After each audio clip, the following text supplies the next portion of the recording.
Bismillahirrahmanirrahim. Assalamualaikum warahmatullahi wabarakatuh.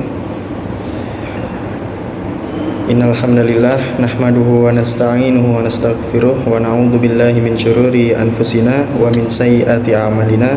May yahdihillahu fala mudhillalah wa may yudlil fala hadiyalah. Asyhadu an la ilaha illallah wahdahu la syarikalah wa asyhadu anna Muhammadan abduhu wa rasuluh la nabiyya ba'dah, amma ba'du. Perkenalkan, nama saya Muhammad Imam Saputra dari Pendidikan Agama Islam, Fakultas Agama Islam, Universitas Muhammadiyah Profesor Dr. Hamka, akan memberikan video edukasi yang berkaitan dengan psikologi pendidikan dengan judul faktor-faktor yang mempengaruhi pembelajaran. Oke teman-teman, sebelum kita masuk dalam inti dari materi yang akan saya jelaskan, saya ingin membagi menjadi dua, yaitu ada faktor internal dan ada juga faktor eksternal.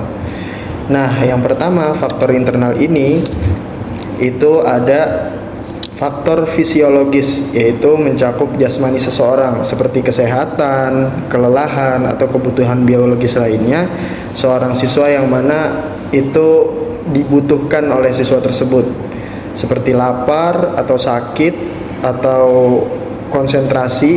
Nah, itu sangat dibutuhkan oleh siswa dalam mendukung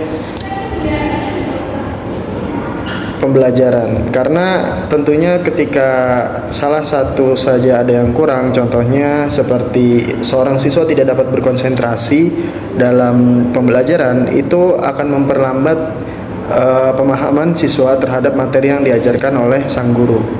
Nah, pentingnya materi ini tentunya untuk mengkaji supaya guru itu memiliki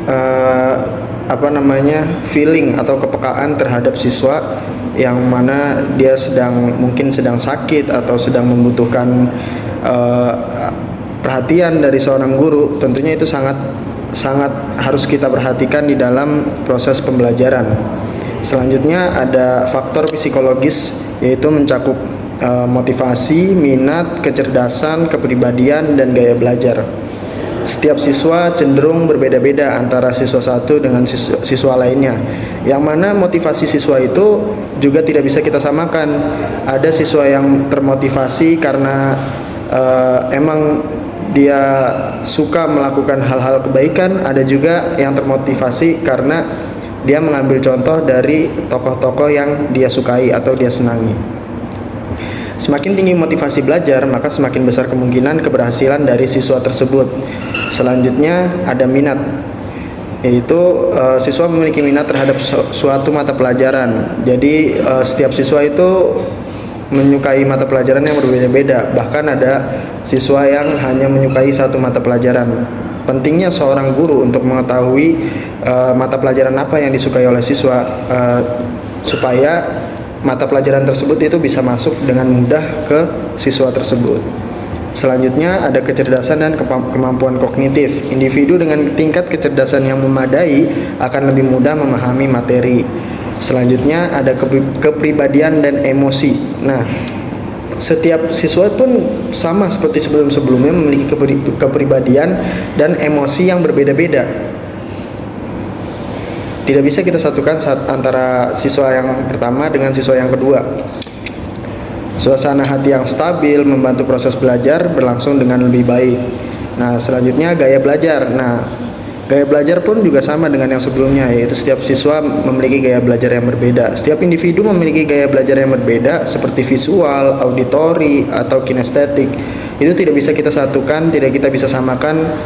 Semua siswa itu harus belajar dengan gaya kinestetik, tidak bisa seperti itu, karena itu cenderung akan menimbulkan efek negatif bagi siswa yang lainnya, yang mana cenderung tidak menggunakan gaya belajar yang kinestetik. Nah, seperti itu. Selanjutnya ada faktor eksternal. Kalau tadi yang di pertama kita bahas faktor internal, sekarang ada faktor eksternal atau faktor luar dari siswa tersebut. Contohnya seperti lingkungan fisik, yaitu termasuk pencahayaan ruangan atau mungkin situasi ruangan, suhu, ventilasi, dan tempat duduk yang nyaman, lingkungan belajar yang tidak kondusif bisa mengganggu konsentrasi siswa sehingga tidak bisa memahami pelajaran.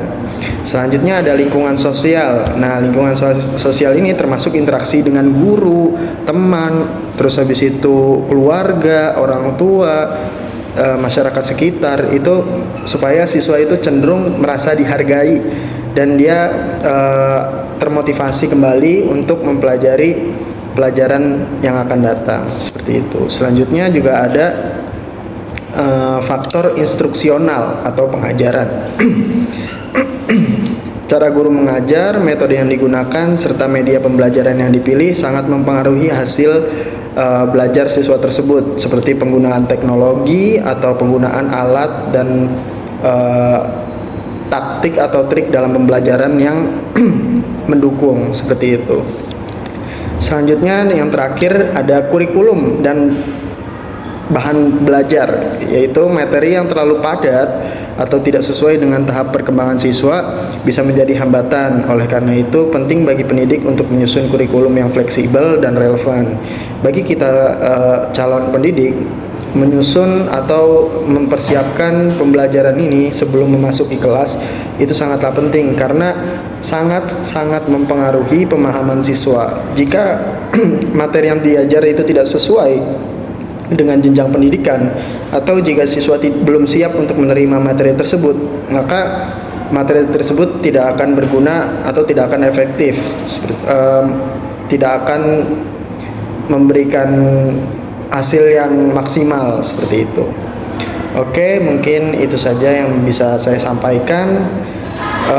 Kurang lebihnya mohon dimaafkan apabila ada kesalahan. Terima kasih. Wabillahi taufiq wal hidayah. Wassalamualaikum warahmatullahi wabarakatuh.